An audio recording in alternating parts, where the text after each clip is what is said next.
E a todos quanto são professores da escola sabatina e não só.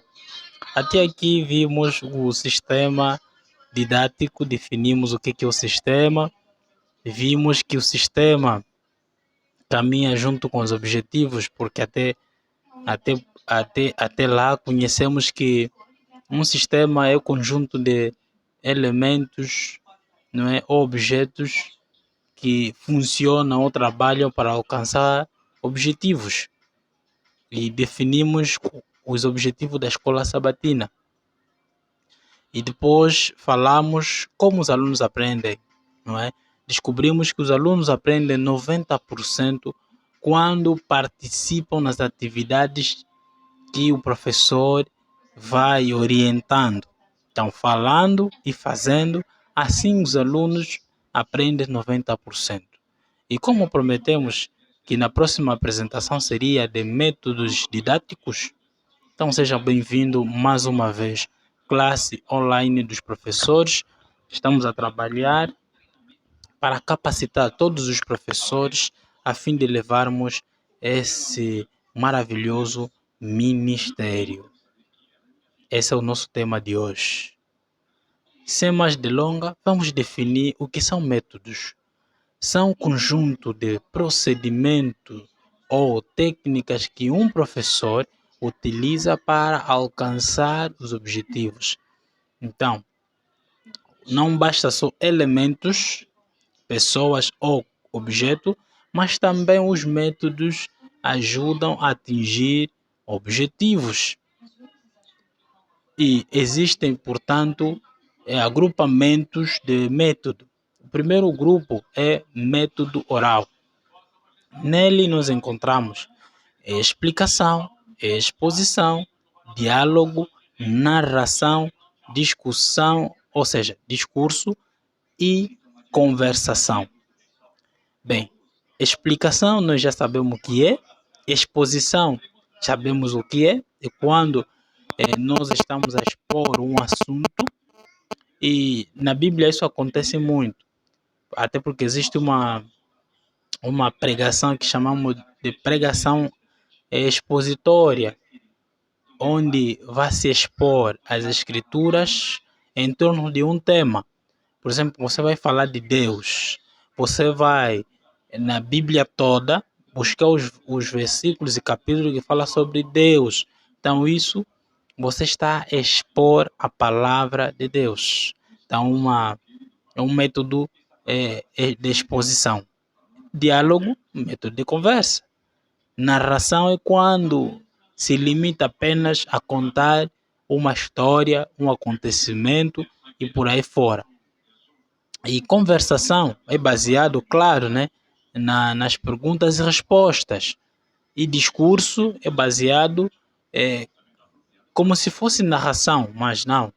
É que o professor estará lá a, a passar o conhecimento, mas baseando em algo escrito. Mas vai passar esse conhecimento em forma de discurso como se fosse ele está a falar, mas está a buscar numa folha ou num suporte. Então, esses são os métodos orais.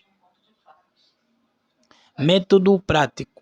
Isso também é um agrupamento de método onde nós encontramos exercício oral ou escrito, quando os alunos são orientados pelo professor para um exercício daquele assunto que está sendo abordado, pode ser oral ou escrito. E temos trabalho do laboratório, que um professor pode levar os seus alunos para um trabalho no laboratório. Isso também facilita muito no aprendizado dos alunos. Terceiro, trabalho para casa, que é a famosa tarefa que nós conhecemos, é muito importante para que os alunos envolvam-se e possam explorar a sua mente e descobrir, afinal de contas, Deus deu inteligência para cada um de nós. E temos a demonstração ou experimento. É muito importante o professor utilizar os métodos práticos, porque nos ajuda a atingir, né, as metas ou objetivos a 100 ou 90%. Métodos da percepção sensorial. Quando nós falamos da percepção sensorial, nós estamos a falar de todos os órgãos de sentido. Primeiro, colocamos aqui a observação através dos olhos. O aluno vai observando a gravura que o professor trouxe, um mapa e etc. Segundo, colocamos os métodos propriamente dito, que são métodos visuais, onde o professor pode trazer um filme que fala sobre aquele assunto, o professor pode trazer um vídeo ou mesmo um slide conforme estamos a fazer. Isso estimula o conhecimento do aluno, o aluno vai vendo, até porque a ciência declara que uma pessoa aprende mais com imagem do que simplesmente falar. Então, se houver essa combinação, vendo, fazendo e dizendo, nós atingiremos objetivos praticamente 90% ou 100%. Método de elaboração conjunta. Neste método encontramos também outros 3 métodos, a saber, diálogo, é baseado em perguntas e respostas.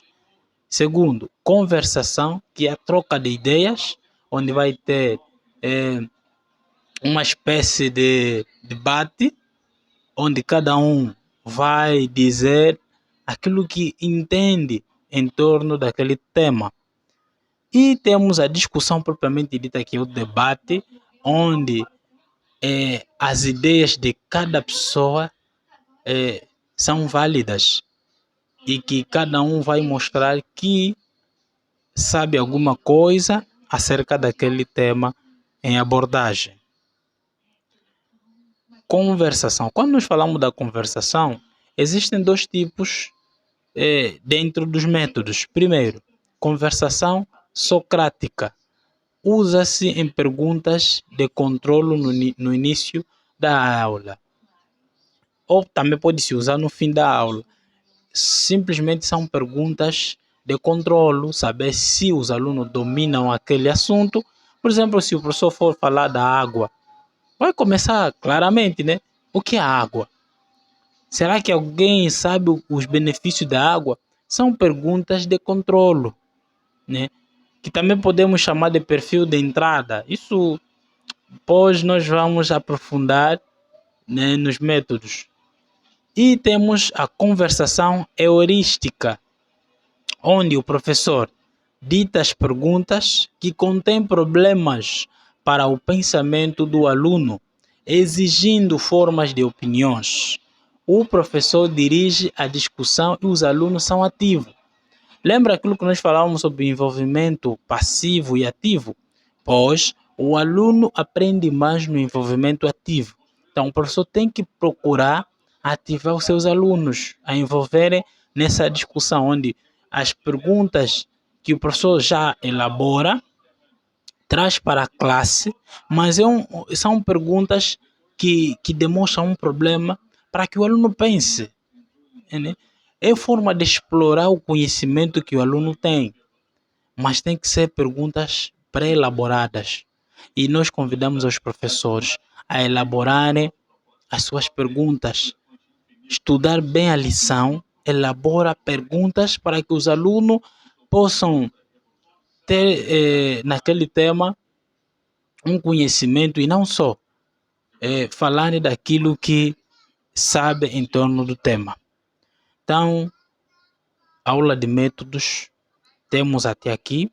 Prometemos não prolongar muito, mas como falar de métodos nos exige a prolongar, e na próxima aula nós falaremos sobre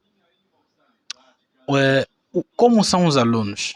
Falaremos como são os alunos, porque é importante saber sobre isso, e falaremos também do perfil de um professor, e falaremos também dos tipos de aula, e procuraremos resumir, falar também do plano de aula, que para nós é esboço da lição da Escola Sabatina. Espero que, amado professor, possa se deliciar desse conhecimento e praticar, porque é uma orientação divina. Quem procura se capacitar sempre fará um trabalho que Cristo quer, porque ele mesmo foi grande didático, grande pedagogo, por isso é que conquistou aquele povo e até hoje nos conquista através da sua palavra. Que o Senhor abençoe.